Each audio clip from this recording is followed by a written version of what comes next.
Good afternoon. We're monitoring breaking news in Austin following this weekend's deadly mass shooting. Let's get right to that news conference. Of our police, fire, and EMS, our public safety professionals did a tremendous job, a job where they were moving quickly and bravely to make sure that lives were saved. There were lots of acts of heroism on Sunday morning. I also want to say a special thank you to the victim services of the Austin Police Department for the role that they're playing. They are doing their typical outstanding job. I thank our federal partners on behalf of the City of Austin, all of them. I want to reiterate our appreciation of their professional work. And of course, this investigation is still ongoing, but we deeply appreciate their being involved. I know that the people of Austin, Texas continue to hold the victims of this horrible tragedy in their thoughts and prayers. And then that leads me to also wanting to say a special thanks to the healthcare workers that have played such an important and prominent role in addressing the needs of Austinites after this tragedy. I'll have a few more things to say, but I want to bring up our Chief of Police who again, I deeply appreciate the work that she has done and the way she has handled this matter. And so, Chief Davis. Thank you,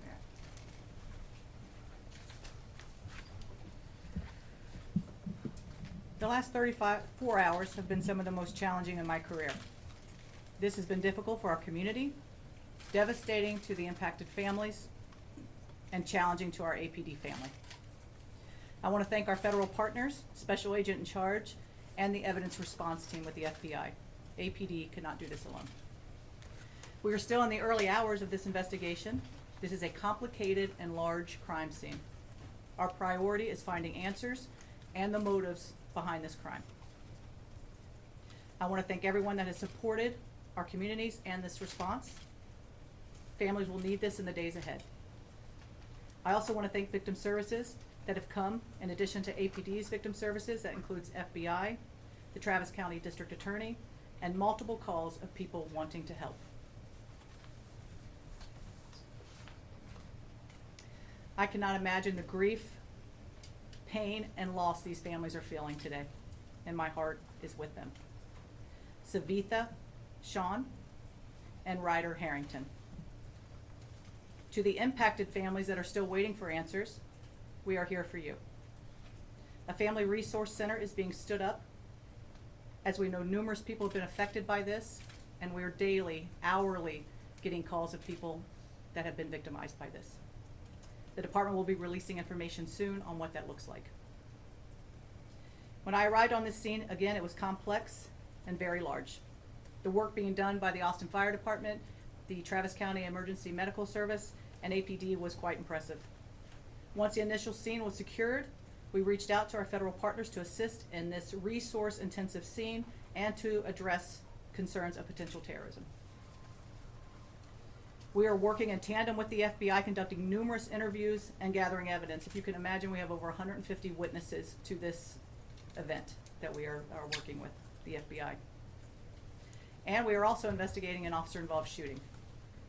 As I have committed in the past, in any officer-involved shooting, we will be releasing info as quickly as possible. Later this week, potentially Thursday, we'll be releasing body-worn camera of this event, as well as information on the suspect, including criminal history.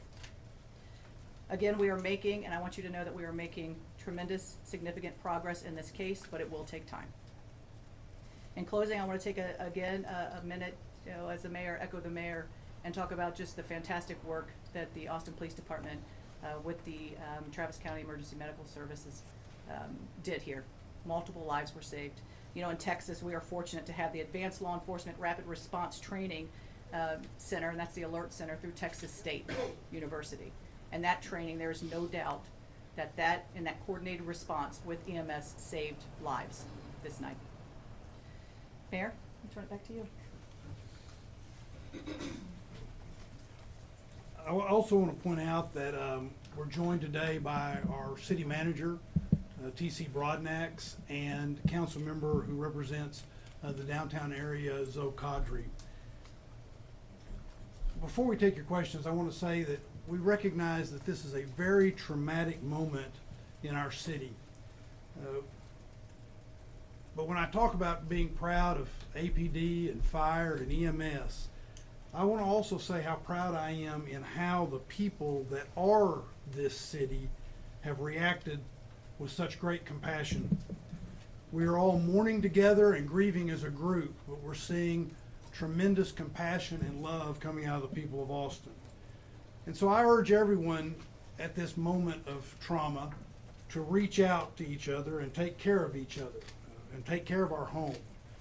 Be with each other. While this is a dark moment, our people are creating a lot of light in Austin, Texas. And what we do for each other matters. So now we're happy to, if there's a few questions, to take a few questions. Can I start over here? We can start over here and then we'll go here. Yeah, has this impacted any plans, security plans for South by Southwest?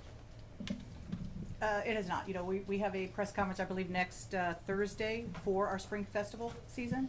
And certainly as we look at Austin and what makes Austin so great are those events. We are a major city police department and we go in best practices. I feel confident that the resources we have in play, South by Southwest, will continue on and it will be a safe festival season. Do we know how the suspects acquired these guns and whether they were acquired legally? The guns were required legally. I believe in 2017 out of San Antonio they were purchased. Can you tell us more about the victims? I think you said Savitha, Sean, and Ryder Harrison. Ryder Harrington. Harrington. Yes. Okay. Can you tell us more? Are they UT students? I think Ryder was a Texas Tech student. I don't know as far as what school they went to.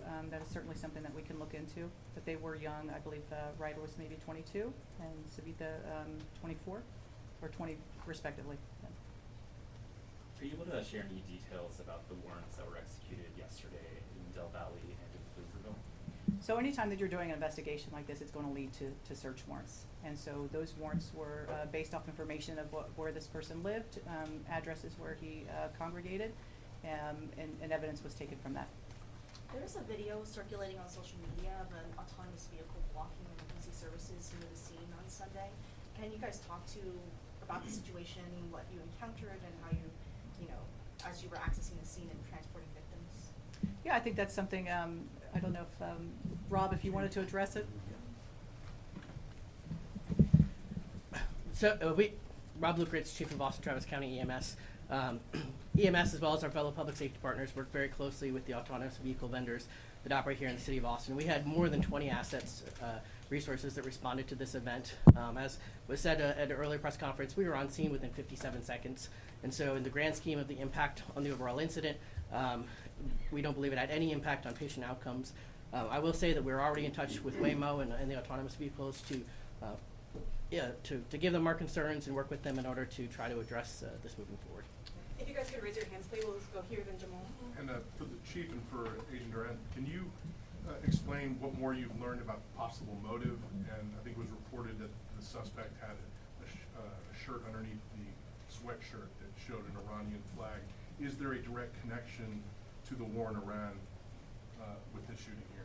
So I think for our purposes, you know, as we're, you know, looking at the totality of this, and certainly as a police chief, and we're coming in and we're getting this information, and we see those indicators, we see you know, the second shirt with the Iran, the picture of the Shah on that T-shirt as well. You know, we're thinking about events and what's occurring in the country as well. And so, in addition to the fact that this was a huge, complex scene, we're calling in those federal partners to take a look at that as well. And so again, the motives, all of those things, that's what this investigation is about right now. Go, Jamal. I don't mind. Oh, sure, go ahead. Okay. Go right ahead. Thank you. So I'll add on that, but first I just want to also express our regards for the victims' families, those impacted by this tragic event. It's not just those that were injured or killed, but obviously those that witnessed it are going to be forever impacted. And so just let them know we stand with you, and our thoughts are with you. With regards to the question, yes, we our ultimate goal in everything we do is to determine the motive, right? We're looking for connections that he possibly had. Witnesses, as the chief had mentioned, we are pouring through thousands of hours of video. Have massive amounts of both digital and physical evidence, and this is a around-the-clock, 24-hour investigation at this point, and any declarations on what led to that motive would be premature, right? We want to make sure that we have our facts 100% correct, or as close to, or at least we've tracked down every possible lead that we can, because that's what we owe to the victims, right? That's what you guys want answers for, but more importantly, we owe that to the victims and their families to be right. So we don't want to speculate or make any guesses at this stage of the investigation as to what that motive ultimately was. Jamal. To maybe piggyback off of that, are you all looking into anyone else maybe connected with the suspect at this time that you know of, or is there anything else about the suspect you can share? Chief? Again, we will have some criminal history, some background, that type of thing on Thursday when we address the officer-involved shooting. But as far as anyone else, that's all part of what that investigation is currently. Given some of his interactions with your agency previously, some of the social media posts attributed to him, had your agency or any agency identified him as a potential concern or threat before this? We have not at the Austin Police Department, no. Did you wanna address that? No, he was not previously on our radar. Agent Duran, I had a question for you. Yesterday, you mentioned that there was this potential nexus to terrorism that was being investigated. Can you tell us what that means in regular words, and also what those, what we've learned about that? So any act of targeted violence, which is what this was, we're going to pursue all investigative lines, right? And that is certainly one of them, along with multiple other avenues of where this could go, right? It's always very difficult to determine what's in an individual's mind that leads them to commit this type of violence. And so we will continue to, like I said, pour through the evidence, talk to witnesses, talk to friends, talk to associates that knew this person, obviously tracking movement leading up to and on the night of the event, and also going back as far back as we can trace them. That's what the FBI does, and we're doing that in lockstep with our partners, and we will continue to do that until we get that answer to determine what that ultimate motivation was. So we'll take 2 or 3 more questions. We're going to start in the back here, and then we'll go to Angela and end with Dante. Thank you. For either the chief or Special Agent Duran, how closely are you working with other major cities like the NYPD, the LAPD? We know New York put out a statement saying that they saw what happened in Austin and they're taking it seriously, and it has put them on high alert. Are you talking to other cities? Can you tell me a little bit about that? Yeah, I think, being part of the Major City Chiefs Association, those are, in contact with all of those chiefs and what's going on.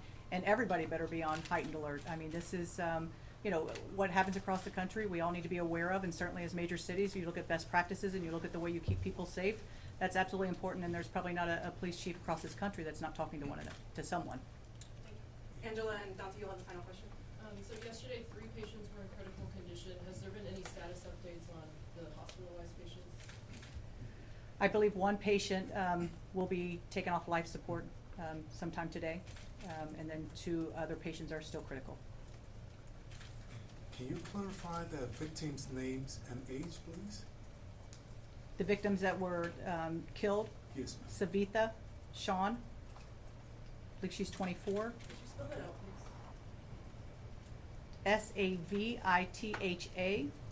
Savitha Shan, and Ryder Ryder Harrington Harrington. I believe he's 22. Thank you. Dante, final question? I'm curious if you think that Austin's recent safer cities initiative, things like that, contribute to passive response. Absolutely. When you look at again, I talked about the Alert Center and our partnership with Texas State and what that does. And I made a note to myself because it is, we have CAST, which is our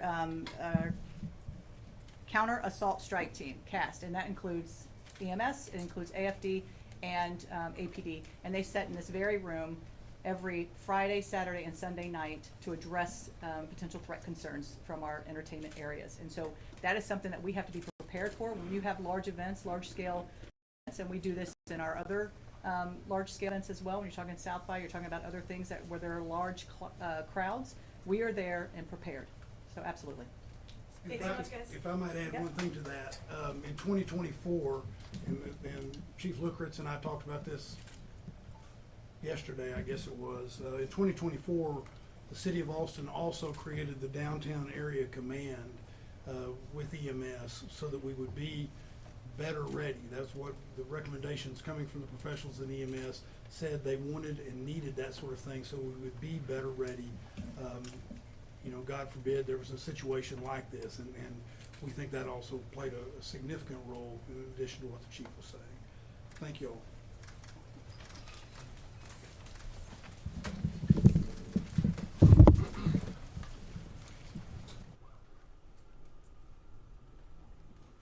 All right, we've been listening to Austin officials identifying 2 people that were killed in this weekend's shooting of Savitha Shawn and Ryder Harrington, both in their 20s, early 20s. They also said that 2 people are in critical condition and they anticipate taking someone off life support later today.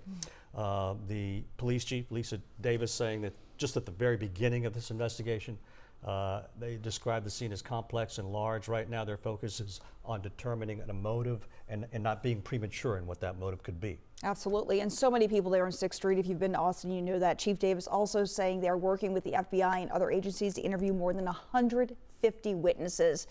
They plan to hold another news conference on Thursday, they said, to release more information about body-worn cameras and possible criminal history of the suspect, of course, who was subdued and taken out by police. Of course, now this is an officer-involved investigation as well. We'll have more for you on KHOU 11 News at 4.